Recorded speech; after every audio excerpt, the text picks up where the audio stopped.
नमस्कार दोस्तों, कैसे हैं आप लोग। और आज एक अलग विषय पे आपके सामने आया हूँ। एक अलग टॉपिक पे आपके सामने आया हूँ। और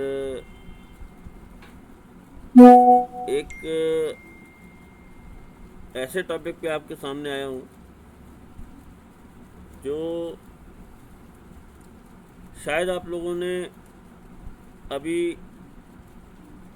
यूट्यूब पर नहीं देखा होगा। मैं आज आप लोगों को बूट सीक्वेंस, जिसे आप लोग कहते हैं, उसका एक नाम और है, उसे कहते हैं पावर रील्स। पावर रील्स का मतलब होता है कि जहाँ पर पावर सप्लाई एक के बाद एक, एक के बाद दूसरी, दूसरी के बाद तीसरी, तीसरी के बाद चौथी लाइन से एक्टिवेशन होता है। सबका समान समय पे नहीं होता, अलग अलग टाइम पर, बट लाइन से एक्टिवेशन होता है, तो उसे बूट सीक्वेंस या पावर रील्स कहा जाता है। समस्या क्या आती है हमारे सामने, जब हमारे सामने डेड सेट आ जाते हैं तो वहाँ पर हम लोग थोड़ा सा फंस जाते हैं, सोचते हैं भाई क्या करें क्या ना करें। तो जैसे आपके पास कोई भी सॉफ्टवेयर होगा, मैंने अभी प्राग्माफिक्स खोला हुआ है, तो इनमें आपको सॉल्यूशंस मिल जाते हैं, आप लोग अगर देखते हैं तो। ठीक, तो पावर बूट की अगर बात करें तो पावर बूट को लेकर यहाँ पर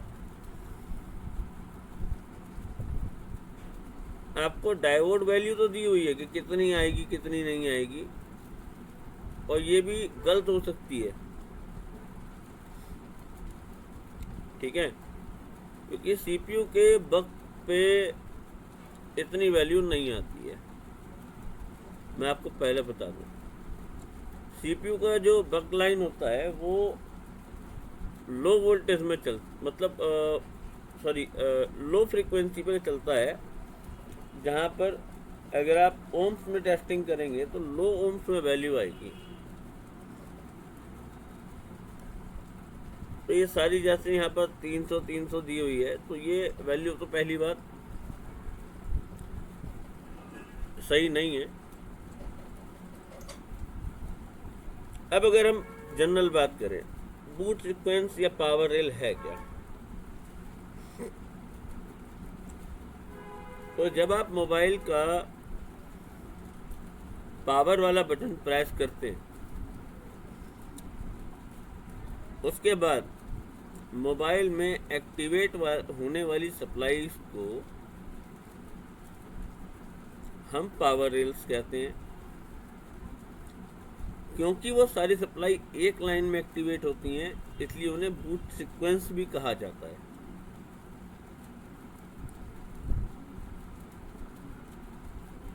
तो अब सिस्टमेटिक, चाहे आपके पास बॉर्नियो है या प्राग्माफिक्स है या कोई और है, तो पहले तो उन्होंने यहाँ पर इसकी जो वैल्यू है वो गलत आपको दे दी, तो आधा काम तो शायद आपको यहीं पर ख़राब हो गया। यही हाल बॉर्नियो का है, यही हाल और भी सिस्टमेटिक का है, because they don't have the proper knowledge. अभी क्या है, अंधों में काना राजा है ना, वो जी रहा।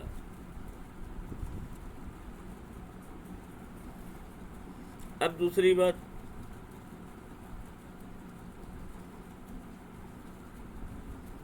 अगर हम आ जाएं कि बूट सीक्वेंस कैसे चेक करना है,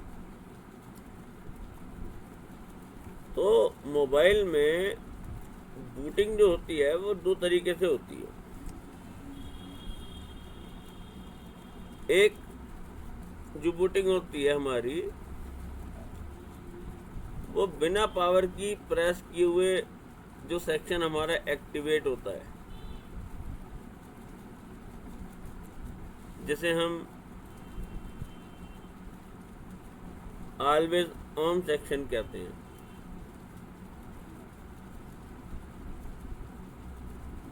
जिनमें से एक होता है VRTC या RTC, रियल टाइम क्रिस्टल या रियल टाइम क्लॉक।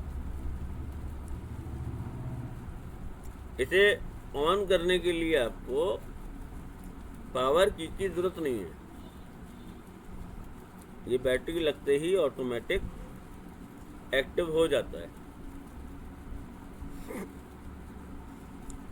अगर हमारा RTC VRTC clock crystal mobile में ख़राब होता है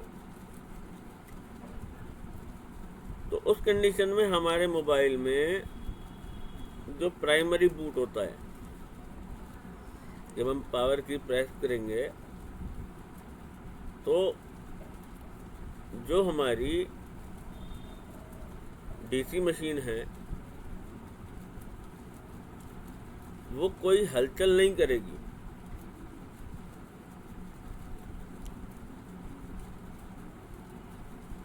अगर मोबाइल ऑन करने पे आपकी डीसी मशीन में कोई भी लोड नहीं बन रहा है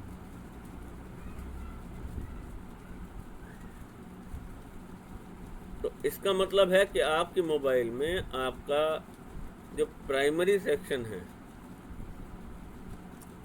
ठीक है, जो आपका ऑलवेज ऑन सेक्शन है, तो वहाँ पर कोई प्रॉब्लम हो सकती है, जिस वजह से आपका मोबाइल बिल्कुल नो बूट पे है। नो बूट और लो बूट में बड़ा फर्क होता है। RTC एक्टिवेट हो जाएगा, उसके बाद चाहे आपका मोबाइल 20 मिली ओम से क्यों ना लोड ले, बट वहाँ पर क्या होता है कि पावर की प्रेस करने के बाद फंक्शनल है। इट मीन जो ऑलवेज ऑन सेक्शन है वो वर्क कर रहा है। अगर पावर की प्रेस करने के बाद आपका कोई भी सेक्शन या कोई भी डीसी सप्लाई में एक्टिविटी नहीं होती है, दैट मीन आपका पावर सेक्शन जो है, जो प्राइमरी वाला पावर सेक्शन होता है बूट सीक्वेंस का, वो काम नहीं कर रहा है। प्राइमरी सेकेंडरी आप लोग जो जानते हैं वो जानते हैं कि प्राइमरी लाइन हो गई हमारी VBAT, सेकेंडरी हो गई VPH, कुछ लोग VPH को कह देते हैं प्राइमरी है। अभी यही मानसिकता जो है वो खत्म करनी है आप लोगों में से।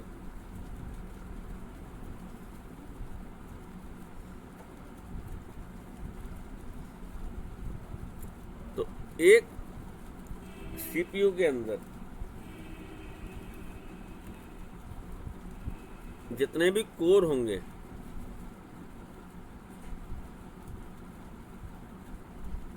ठीक है, अब कोर का मतलब क्या आता है कि CPU जो है, जिसे हम सेंट्रल प्रोसेसिंग यूनिट कहते हैं, वो सिंगल कोर में भी आता है, मल्टी कोर में आता है, डुअल कोर में आता है, क्वाड कोर में आता है, ऑक्टा कोर में आता है।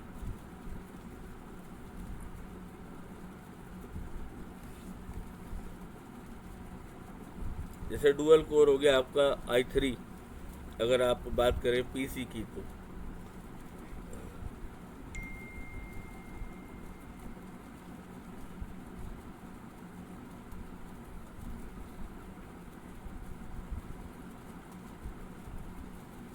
तो ये कोर जो होते हैं ये CPU के मैनेजमेंट होते हैं काम करने के। CPU जितने ज़्यादा कोर का होगा,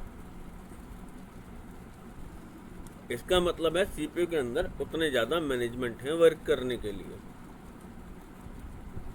जिससे आप के मोबाइल का जो स्पीड है वो बढ़ता है। आपके पास जितना मैन पावर होगा उतना आपका वर्किंग स्पीड बढ़ेगा। आपके पास जितना कम मैन पावर होगा उतना आपका वर्किंग स्पीड जो है वो डाउन हो जाएगा।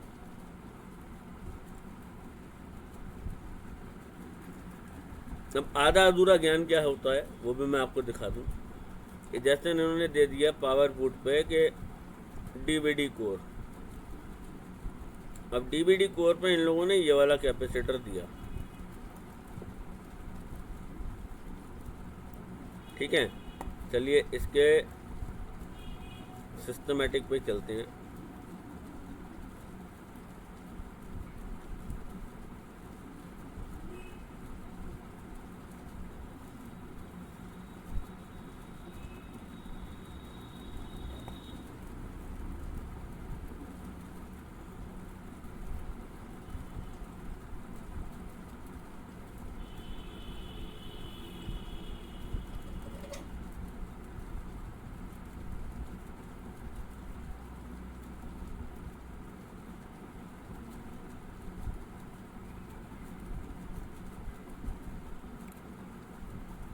तो ये हमारा जो है ये C530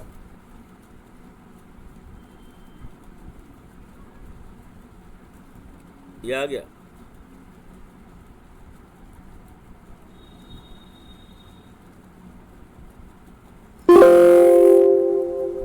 नहीं,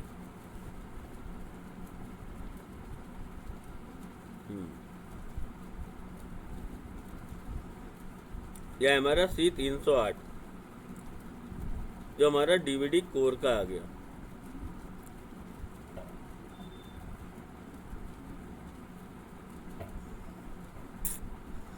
इसके बाद अगर आप देखेंगे तो सीपीयू में 4 पार्टीशन 5 पार्टीशन आपको दिखाई दे रहे होंगे। तो ये क्या है? ये सीपीयू के मैनेजमेंट हैं काम करने के।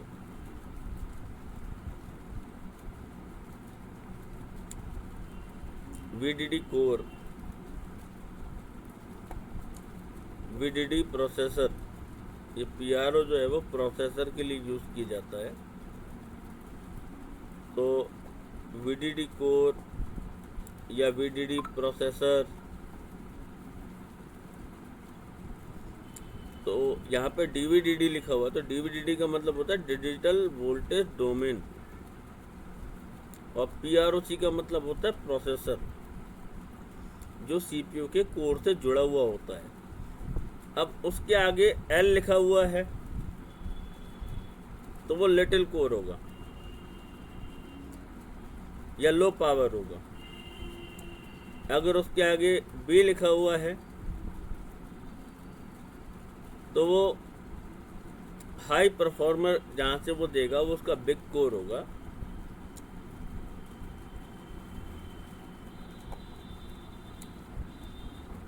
तो ये जो हमारा है डीवीडीडी प्रॉक बी, तो ये इसका बिग कोर है। डीवीडीडी प्रॉक एल, ये इसका लिटिल कोर है।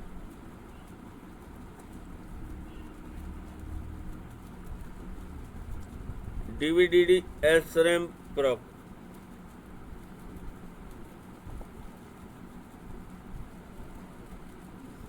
अब ये एसरैम जो होती है ना, इसके डीवीडीडी एसरैम प्रॉक हाई परफॉर्मेंस कोर के लिए होती है।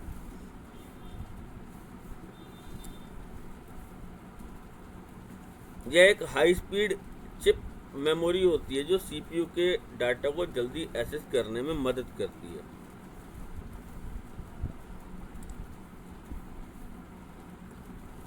और पावर मैनेजमेंट में ऑन ऑफ प्रोसेसर को, मतलब ऑन ऑफ का जो हम ऑन ऑफ करते हैं उसके प्रोसेस को एनर्जी एफिशिएंसी प्रोवाइड करती है।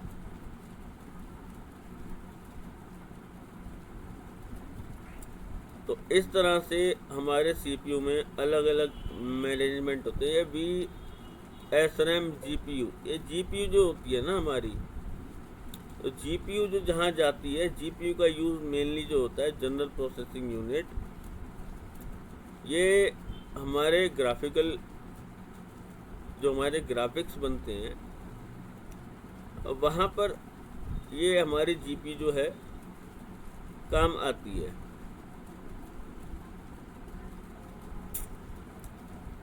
तो एक सीपीयू अलग अलग मैनेजमेंट से अलग अलग काम को अंजाम देता है,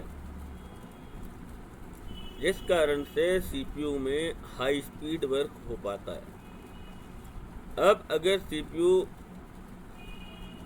सिंगल कोर का होगा तो उसमें केवल बी कोर होगा आपका। बी कोर प्रोसेसर बी नहीं होगा, प्रोसेसर एल नहीं होगा, एसडी रैम प्रोसेसर नहीं होगा। डुअल में आपके कोर 1 कोर 2 आ जाएगा। इस तरह से स्नैपड्रैगन बनते बनते इनके प्रोसेसर में ये वर्किंग यूनिट जो हैं वो अलग अलग कर दिए जाते हैं, जिससे आपका काम जो है वो आसानी से हो सके और आपके सेट जो हैं वो लैग ना करें, हैंग ना करें। ये तो एक आपको थोड़ी सी जानकारी दी कि एक सीपीयू में यूनिट्स क्या होते हैं, किस तरीके से काम करते हैं। अब बात करते हैं अपने बूट सीक्वेंस की, जहाँ पर हम थे।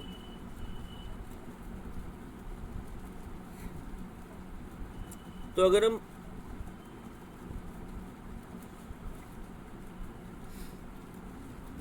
बूट सीक्वेंस की बात करें तो आप चाहे तो उसे नोट भी कर सकते हैं। मैं आपको MTK का बूट सीक्वेंस का एक बेस बता देता हूँ। फिलहाल तो ये पोको M3 5G सेट है, जिसमें MT6833 लगी हुई है CPU, जिसकी डायमेंसिटी है 700। तो हाई स्पीड प्रोसेसर है ये। अब जब आप इसे सेट को CPU को जब आप मोबाइल को पावर ऑन करेंगे तो आपका सबसे पहले इसमें एक्टिवेट होगा CPU कोर, मतलब VDD कोर आपका एक्टिवेट होगा। उसके बाद आपका एक्टिवेट होगा DVDD Proc L, फिर एक्टिवेट होगा DVDD Proc B, फिर एक्टिवेट होगा DVDD SDRAM Proc L।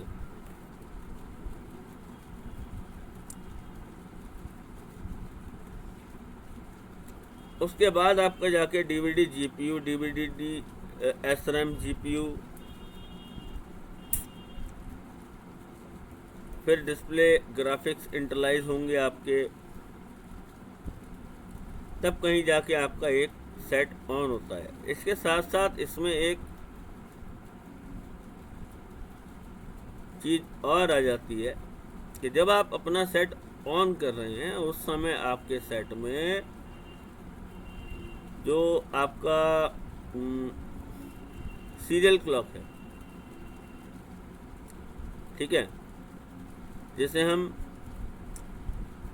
SRCL के EN कहते हैं।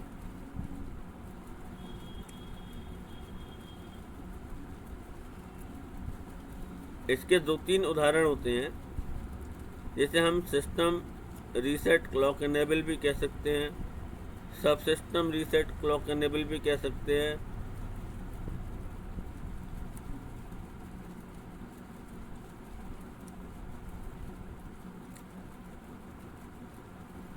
तो ये जो रेफरेंस होते हैं क्लॉक इनेबल करने के, जब हमारा कोर एक्टिवेट होगा तो ये रेफरेंस हमारे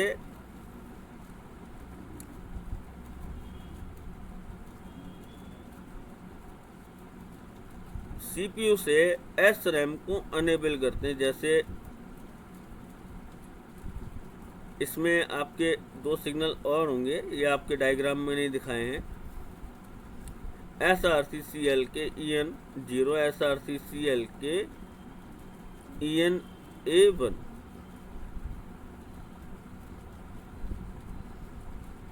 ये डाटा शीट भी मैं आपको अभी दिखा दूंगा।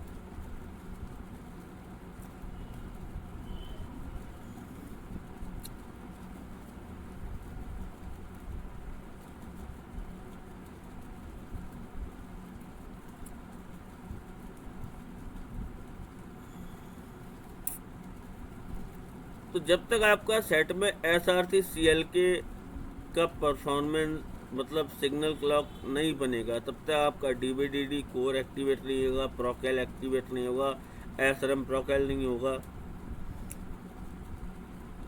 तो इस पूरे सीक्वेंस से बनके आपका एक CPU जो है वो एक्टिवेट होता है, तब कहीं जाके वो अपनी मेमोरी से बूट फाइल को लेता है, फिर आपको बूट दिखाता है, बूट रैम एग्जीक्यूट करता है। सबसे पहले SOC का इंटरलाइजेशन स्टार्ट होता है। मतलब क्या है कि मोबाइल बूट होने में सबसे पहले जो आपकी CPU है उसका अपना इंटरलाइजेशन स्टार्ट होगा। पहले तो CPU खुद को एक्टिवेट करेगा, उसके बाद कहीं जाके वो आगे और चीज़ों पे अपना वर्किंग हैंड ले पाएगा। तो जब कभी भी आपके पास एक डेड सेट आ जाता है तो आपको सबसे पहले डायग्राम में देखना है कि उस डेड सेट में आपके जो CPU है वो कितने कोर का है। अकॉर्डिंग टू कोर उसकी बक्स होंगी।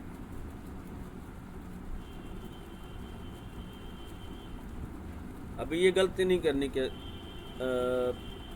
सिस्टमेटिक है, बक नहीं पता, या ये नहीं पता, वो नहीं पता, ऐसा नहीं आता, वैसा नहीं आता,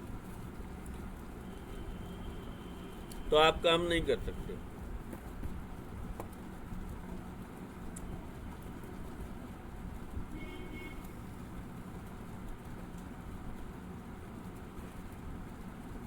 अब यहाँ पर एक चीज़ आपको प्रोवाइड नहीं करी गई है, आप अगर देख सकते हैं तो ये कैपेसिटर जो आपका लगा हुआ है, ठीक है, इस कैपेसिटर की वैल्यू क्या है, वहीं पर आप फंस गए।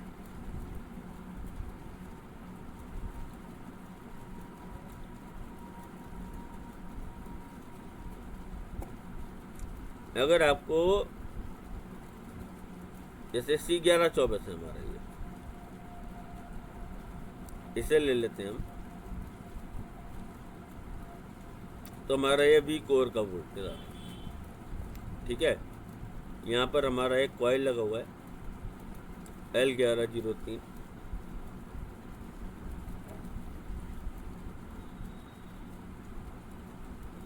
तो अब दो चीज़ें मैं आपसे जानना चाहूँगा। देखिए, पहली बात तो सिस्टमेटिक में कैपेसिटर्स का वैल्यू नहीं है, ठीक है, या फिर अब वैल्यू भी है तो आप उसे किस तरीके से समझेंगे। तो ये इसमें जैसे C1124 लगा हुआ है, ये 10 UF का है और 6.3 वोल्ट में है।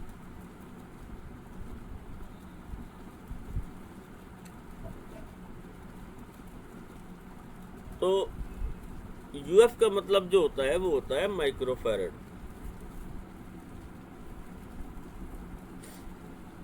ठीक है। कैपेसिटर्स में जो हमारे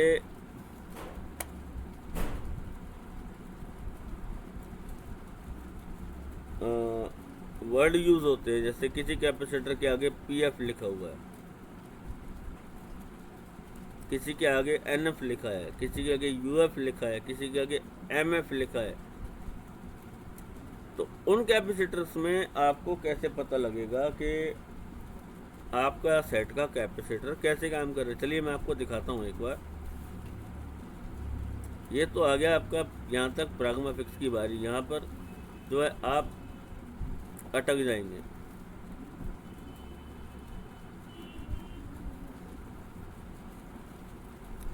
आप ये देखिए, कैपेसिटर में UF और इंडिकेटर में UH। इंडिकेटर मतलब कॉइल जो है उसमें UH लिखा होता है और कैपेसिटर में UF लिखा होता है।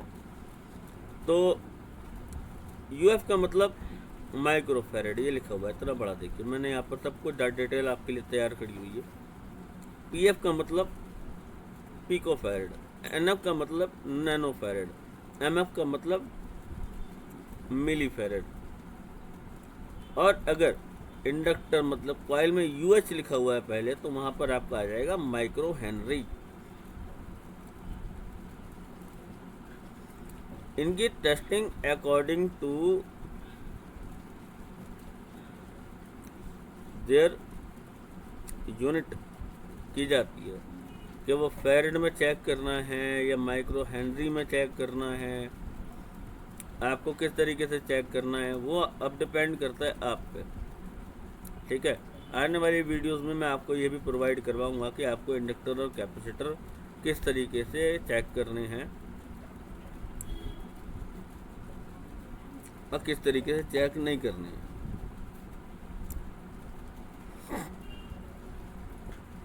ये बूट सीक्वेंस मैंने पूरा तैयार करके रखा हुआ है इसका।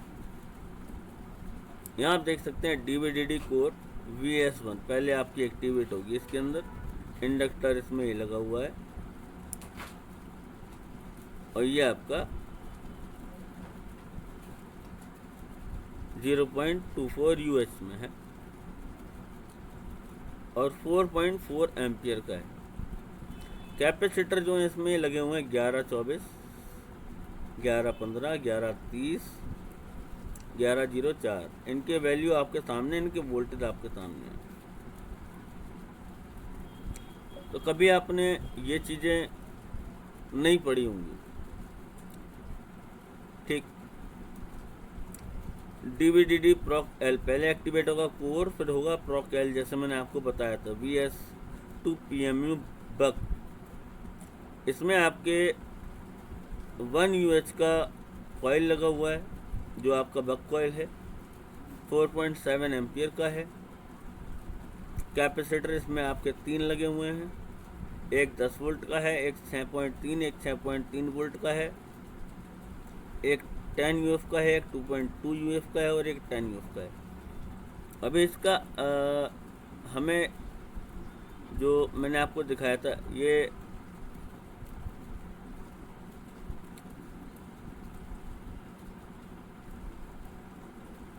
माइक्रोफैरड UF का मतलब जो आपका आ जाता है।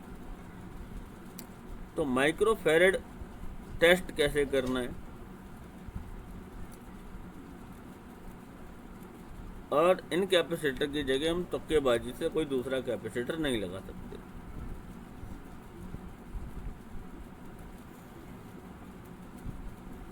तो ये आपके पूरा इसका बूट सीक्वेंस आपके सामने है।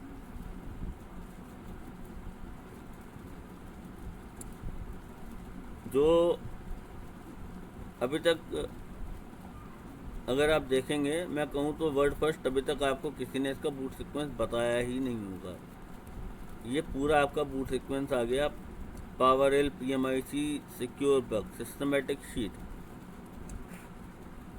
DVDD core, DVDD proc L proc B, SDRAM L, SDRAM proc B, DVDD V, SRAM others. Buck output कहाँ से होगी? तब पावर IC से होगी, MT 6365 से।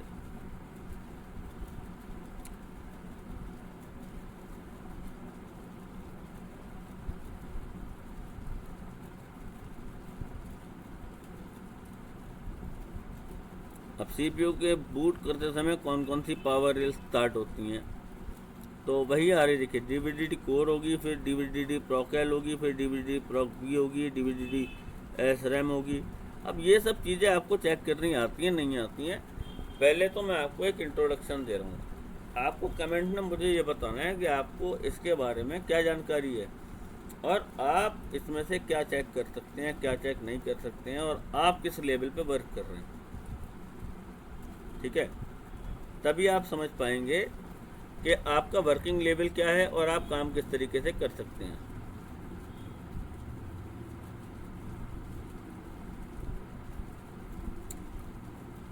और उसके बाद कहीं जाके आप ये अभी यहाँ पर ये लोकेशन तो आ गया, लेकिन यहाँ पर इसका ये नहीं मालूम, इन्होंने दे दिया कि यहाँ पर आपको जो वो मिलेगा सब 300 मिलेगा, नहीं मिलेगा 300, चेक कर लेना, मैं गारंटी से कह रहा हूँ आपसे। अब कितने फैरेड का है, क्या है क्या नहीं है, कोई जानकारी नहीं। कितने वोल्टेज का कैपेसिटर है, कैसे चेक करोगे आप? बट डाइवर्ट मोड से चेक करोगे ना, छुट्टी हो जाएगी तुम्हारी, एक तरफ बैठ जाना, मोबाइल ऑन नहीं होने वाला तुम्हारे से। डीवीडी मॉडम प्रॉक बी प्रॉक एल, अब इसमें बूट सीक्वेंस भी उल्टा दिया हुआ है। जीपीयू लास्ट में एक्टिवेट होता है, इन्होंने पहले दे दिया। मैंने कहा ना शुरू में कि अंधों में काड़ा राजा, तो बस आप वही समझ लीजिए कि आपको अंधों में काड़ा राजा ही मिले हुए हैं सारे। जब तक आपको बूट सीक्वेंस की पूरी जानकारी नहीं होगी तब तक आप मोबाइल रिपेयर करने की ये सोच भूल जाइए कि एक आप डीप लेवल में जाके कोई अच्छा मोबाइल रिपेयर कर सकते हैं, आप यार सही तरीके से मोबाइल को चेक कर सकते हैं। This is not the way to test the mobile properly. अब इन लाइनों के मतलब क्या होते हैं, अगर मैं इसकी डीप में जाऊं तो ये कम से कम 4 से 5 घंटे का टॉपिक है। फिर भी मैंने आपको इसकी एक झलक दिखाई है। बाकी हमारी ऑनलाइन ट्रेनिंग चलती हैं, जिन्हें ज्वाइन करना है वो ज्वाइन कर सकते हैं। डिटेल सारी डिस्क्रिप्शन में मिल जाएंगी। और हम लोग जितना भी बेस समझाते हैं ना, वो हमारे अपने सिस्टमेटिक्स भी समझाते हैं जो हम खुद तैयार करते हैं इसके लिए। जो बूट सीक्वेंस हम इसका खुद रेडी करते हैं, एक मेहनत का काम है, लेकिन उन्हीं पे ही हम समझा पाते हैं, जिससे कि फ्यूचर में आपको कोई परेशानी ना हो। तो अभी के लिए आप लोगों से अलविदा कहूँगा, अगली वीडियो में मिलता हूँ। होप आपको वीडियो अच्छी लगी होगी, पसंद आई होगी, तो चैनल को सब्सक्राइब कर लेना और वीडियो को लाइक कर देना, क्योंकि इतना सिस्टमेटिक बनाने में ना बहुत मेहनत लगती है दोस्त।